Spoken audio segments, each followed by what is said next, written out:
बयनोबो हामग्लायथि बावहरबाय, बयनोबो खुलुमनाय सिबिनाय मोजां मोननाय हामग्लायथि बावहरनाय जाबाय। दिनै जोङो ज' जादों बेवहाय उदालगुरि जिल्ला बर' थुनलाइ आफादनि बोसोनगिरि मानगोनां मानिक बसुमतारी बिथां आरो बोसोनगिरि बिपिन चन्द्र ब्रह्म आदा, नेहाथारि जोंहा पिटार गोरा खुंग्रा दैमारि बिथां दङ आरो आंनि लोगो आफादगिरि मानगोनां बाबुल सोरां बर' बिथां दङ। दा दिनै जोङो बेवहाय ज' जानाय जाहोना जाहैबाय बा सावरायलायनाय जाहोना जाहैबाय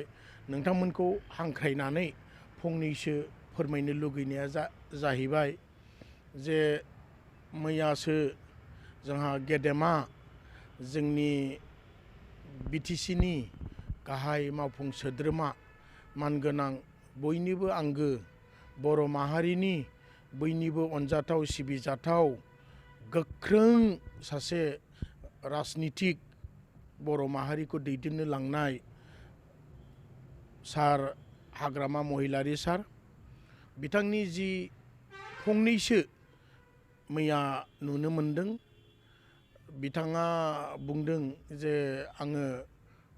बर' थुनलाइ आफादनि अर्थात बर' साहित्य सभानि नेहाथारिखौ गाहाय नेहाथारिखौ आं सिनाया। बिथांनि बुंनायाव जों जोबोद मोनसे संखिखांदों, मोनसे दुखु मोनखांदों। मानगोनां हाग्रामा महिलारी सारखौनो जोङो बर' माहारिया मोनफ्रोमबो माहारियारि आफादफ्रा जोबोद मोजां मोनो आरो बिथांनि जि बिटिसि खौ जौगाहोनायनि जि थांखिजों बड'फा उपेन्द्रनाथ ब्रह्मनि जि गेरेमसा जाथि दानायनि थांखिजों बे थांखिया सारनाव दङ आरो बे थांखिजों सारा बर' माहारिखौ गेरेमसा दानायनि थांखि दङ। दा बे बेलायाव बयबो मोजां मोनसेयावबो बे सारा जे बर' माहारिनिनो सिनस्रि, बर' माहारिनिनो गारजेन बर' थुनलाइ आफाद, बे बर' थुनलाइ आफादनि गाहाय नेहाथारि मानगोनां नीलकान्त गयारी थांनाय थाम बोसोर बिथाङानो गाहाय नेहाथारि हिसाबै सामलायबोदों आरो बिनि सिगांबो नेहाथारि हिसाबै सामलायबोदों। बिथाङा दिनैसिम फ्राय 35 बोसोरसो बर' थुनलाइ आफादावनो गावखौनो बाउसोमदों। जोबोद जाथिखौ मोजां मोनो, थुनलाइ, राव, हारिमु, बर' बिजों बिथाङा मोजां मोनो। बिथाङा जोबोद जाथिनि चेतना दं, माने स्टेन्ड खालामो बर' जाथिनि। दा बे स्टेन्डखौनो लानानै बर' जाथिखौ अननानैनो बिथां हाग्रामा सार बादिनो बिथाङाबो आफादनि अर्थात बर' थुनलाइ आफादनि सासे गाहाय नेहाथारिमोन आरो दाख्लै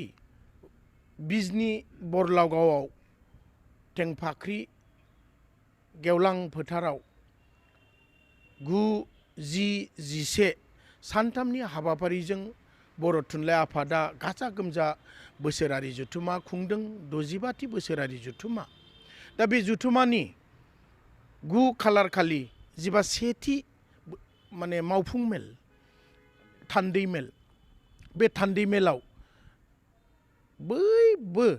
2000निबो बारा थान्दै मेला बाहागो लादों। जोंनि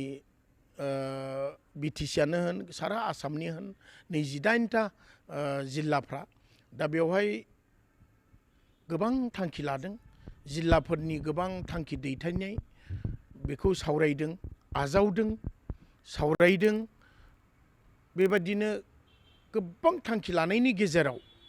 जोबथायाव बा गेजेराव बिथाङा बुंखांदों, मानिनांगोन बिथांखौ, जे आसाम सोरखारा माने इभेकसन खालामबाय थादों। दा बे आसाम सोरखारनि इभेकसन खालामबाय थानाया जोंनि बिटिसिआव हाबफैयाखैथ'। जोंनि बिटिसिआव हा हु बिथांमोना स्रोद स्रोद थाफैयाथ'।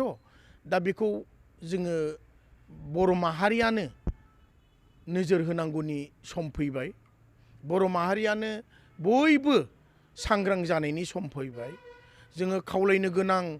माने आरज गाबनो गोनां बिटिसि सरकार आरो मेइनलि आसाम सरकार जे बिथांमोनखौ नोजोर होनानै जोंनि बेवहायबो बिटिसि हालामावबो बा जोंनि बर' माहारिनि मैखोम थावनियावबो बिथांमोना जुदि आवग्रिफैदोंबा आसाम सरकारजों होखारजानानै नै बिथांमोनखौबो इयुनाव जोङो नोजोर होनांगौ जानानै फैदों आरो बिथांमोनखौ आसाम सरकारा एभेक्सन खालामनाय एबा माने खालामनांगौ गोनां जानानै फैदों बा खालामनो गोनां जानो हागौ बिदिसो बुंदों बिथाङा खोब मोजां जादों थान्दै मेलनि गोबां थान्दैफ्रानो आखाइ खबजोबदों सापर्ट होदों नंगौबो बे जोंनि बर' माहारिनि साननो गोनां फैदों साननो गोनां जादों मानगोनां जोंहा बिटिसिनि चिफ मानव गेदेर हाग्रामा महिलारि सारजों लोगोसेयैनो डिपुटि चिफ बा इएम सारमोनहा आरो MCLA बिथांमोन आरो अफिसार्स गासैबो बे बेलायाव गोबां साननो गोनां सम फैदों दा बे बेलायावसो बिथां नीलकान्त गयारिया बुंदों आरो आं नुनो मोनदों बे ससियेल मिडियानि जुगिदि एक्चुअलि माने एभेक्सन खालामनांगौ होखारनांगौ होननानै खुनु थांखि लायाखै खिन्थु बै आसाम सरकारनि एभेक्सन खालामनाय जायफोर खालामजादों बिथांमोना बिटिसि हालामाव हाबफैदों नामा बेखौ नोजोर होनांगौ सरकारा बिटिसि सरकारानो होन आरो आसाम सरकारानो होन बेखिनिखौ नोजोर बोनोसो खावलायदों बिथां नीलकान्त गयारिया आंनि मिथिनायाव बुंबाय जे थिगैनो सारखौ जों सापर्ट होनांगोन आरो सारनि बुंनायाव जे नीलकान्त गयारि सोर साहित्य सभानि सेक्रेटारिया सोर आं बिथांखौ सिनाया होननायाव जोङो जोबोद गिख्रंनाय फैदों उदालगुरि जिल्ला बर' थुनलाइ आफादजों लोगोसे गुबुन गुबुन जिल्लाफ्राबो निस्सय सानदों जे बर' माहारिनि गार्जेन बर' थुनलाइ आफाद 1952 अर्थात 1952 मायथाइनिफ्रायनो जोनोम जानानै दिनैसिम बर' माहारिखौ गार्जेन हिसाबै दैदेनबोदों बै समाव खुनु माने अनेक उनावसो पिटिसिनि उनाव गोबां पलिटिकेल पार्टि फैनानै आरो उनाव BPF BPनि उनाव UPPL बे पलिटिकेल पार्टिजों खोथा गैया दा जोंनि बर' थुनलाइ आफादानो बयबो मानियो गार्जेन बर' माहारिनि दा बे बर' माहारिनि गार्जेनशिप लानाय गाहाय नेहाथारि बिथांखौ निस्सय सिनाया होननायाव जोङो बयबो गाबखांदों दुखु मोनदों खावलायदों जोङो सारनिसिम हाग्रामा महिलारि सारनिसिम अनसायदो जोंनि बर' माहारिखौ बर' माहारिनि जेसेबां गौथुम दं जाहाथे अनसायनानै गोरबोआव लानानै माने जौगाथाय हाबाफारिखौ मावलांनो नाजायो आरो खुंथायजों लोगोसे जेरै नै फैबाय थागौ गाबोन जोंहा बागुरुम्बा वर्ल्ड रेकर्ड खालामनो थांगासिनो दङ गुवाहाटी हुरुहोजाय स्टेडियामाव 10,000 मोसाखावरिखौ लानानै बेवहाय बयबो बाहागो लाहैगोन जों नुबाय थादों जोंनि बर'निनो गेदेमा दैदेनगिरि बिथांमोना बेवहाय बयबो मुखुब जादों आरो जों बेवहाय भारत सरकारनि मानगोनां जोंनि बयनिबो मानिजाथाव नरेन्द्र मदि जोङो गिबि मन्थ्रिखौ जोङो गाहाय मन्थ्रिखौ जोङो बरायनानै जोङो बर' माहारिनि मोनसे जारिमिनारि जोङो सृष्टि खालामनो सोमजिहोनो आं बेखौनो बयखौबो खावलायनानै गाबोननि जि बागुरुम्बा मोसानाय गुवाहाटी हुरुहोजाय स्टेडियामाव बेखौ बयबो गोसो होनानै जोङो बाहागो लालायनि बयबो खौसेयै अनलायनाय मोजां मोनलायनाय बिनि गेजेरजोंनो जोङो सतबांसा लानानै बड'फा उपेन्द्रनाथ ब्रह्मनि जि थांखि बर' माहारिखौ गेरेमसा खालामनायनि बेखौ जों बयबो ज'है बयबो बर' माहारिनि माहारियारि गौथुम लोगोसे बिटिसि सरकार आरो बाहेरनि जिबा जोंनि बर' फिसाफोर बिथांमोनखौबो अनसायनो जोङो नाजानांगोन बिथांमोनखौबो जोङो खौसेयै जों लानांगोन आरो बिथांमोनखौ लानानैनो जोङो बड'फा उपेन्द्रनाथ ब्रह्मनि सिमांखौ जोङो मोगथाङाव जाफुंसार होनो नाजाने आं बेखिनिखौनो उदालगुरि जिल्ला बर' थुनलाइ आफादनिफ्राय गिबियावनो आङो हाग्रामा महिलारि सारनिसिम आरो बयबो बर' माहारियारि गौथुमनिसिम